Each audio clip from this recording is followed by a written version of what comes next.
Subikwa, ijambo ry'ikinyarwanda rituruka mu gusubikisha ikintu cyangwa se kuba hari igikorwa runaka cyari giteganyijwe ariko n'ikibi.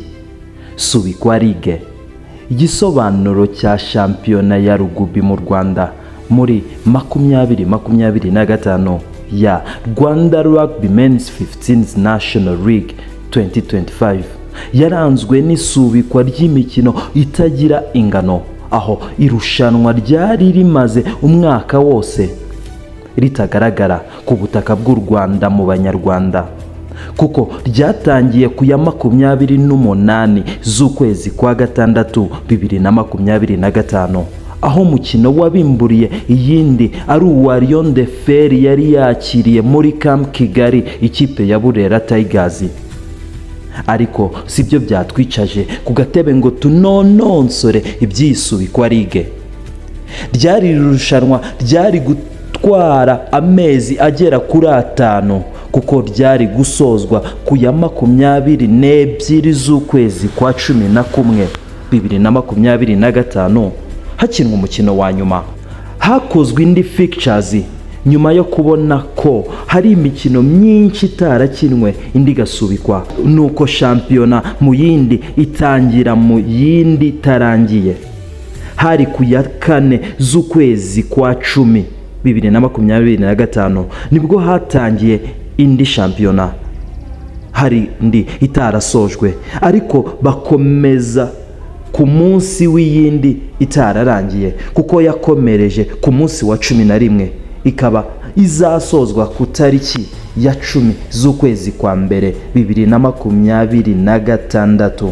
Nubwo mbona isubikwa no kwikura mu irushanwa bigikomeje, kuko ikibazo cyo kutagaragaza ubunyamwuga ubunararibonye ku makipe amwe namwe nakwita ko atari yiteguye irushanwa mu buryo bumwe cyangwa ubundi yasubikishaga imikino, kuko hari nandi byasabye ko atangira irushanwa mu kwezi kwa 10 tariki ya 12 hashize imikino itagira ingano, kuko abandi bari barageze ku munsi wa 12 nyuma y'amezi 4 adakina kandi ari mu irushanwa.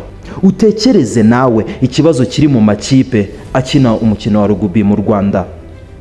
Amikoro yego ni ikibazo, ikibuga ni imbogamizi, ariko federasiyo iyo mbogamizi mwitangira ry'irushanwa barirebyeho. Icyo ni ikibazo nkibaza. Ese iyo hakorwa inyigo, hagakorwa igenzura, bakareba ko hategurwa irushanwa ry'amakipe make yemera guhangana no gukotana, hatabayeho isubikwa no guterwa amaga bya hato na hato, bikagera naho amwe mu makipe yikura mu irushanwa shampiyona itarangiye, ni ikibazo. Hafashwe uwuhe mwanzuro se? Ese ni izihe ngamba ayo makipe azafatirwa umwaka utaha? Reka dutegereze ku bunararibonye, ubunyangamugayo n'ubunyamwuga federasiyo ya rugby yacu izatugezaho. Ibi byose ntago byatwibagiza shampiyona yacu umunsi byari bigezeho. Hari tariki ya 1 n'iya 2 aho hari hateganyijwe imikino igera kuri 3, ariko ibi byose biratwerekeza ku cyumweru mu gicamunsi cy'umunsi mwiza utoshye. Ikibuga gisa neza, icyatsi kirumburuje, kirimo amazi, kirimo ubutaka bworoshye.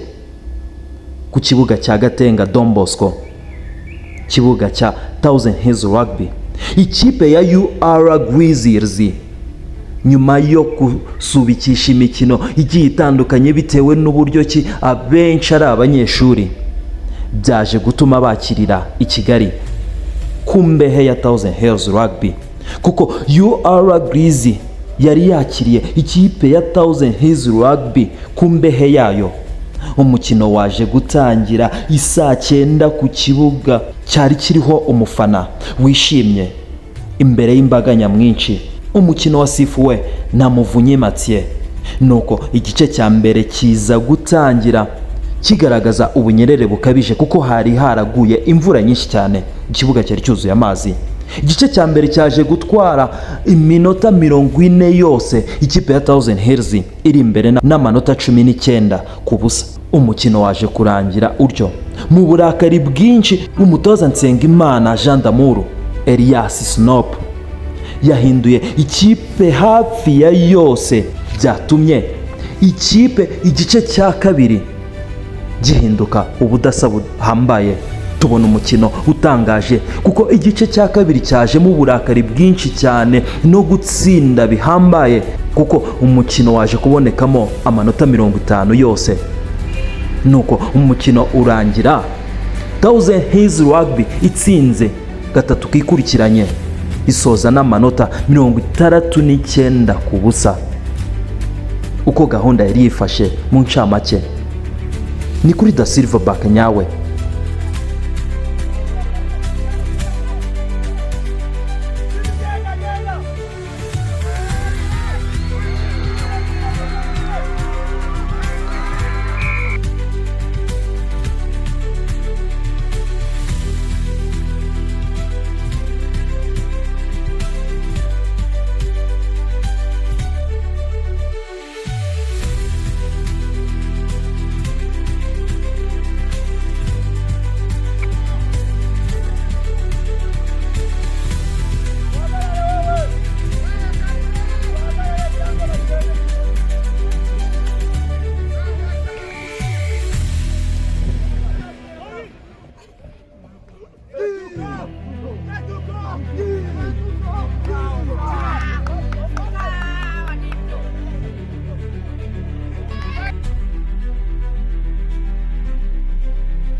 Kapiteni ngo bimeze bite? Umukino ubonye ute? Ya umukino kuri twari ukomeye. Ya tough game. Ariko ya uko bigenda biza nyine bizagenda. Next time muzabikora. Next time tuzabikora. Dufite numva next week dufite resilience. Tuzagerageza ibishoboka byose twara neza. Nice game. Ubonye ute? Ubonye neza. Ubonye 1000 years yitwaye ite? Yitwaye neza bya danje. Okay, uri niki utangaza ku mukino utaha? Ku mukino utaha nuko bakora imyitozo myiza bakazabikora nkuko babikoze uyu munsi. Sawa urakoze. Wari uhari nawe? Gabios umukino ubonye ute? Umukino wari mwiza tuba dushaka gukina ubundi federation gukita duha imikino. Urakoze cyane. Duha imikino dukine dukunda umukino. Sawa urakoze.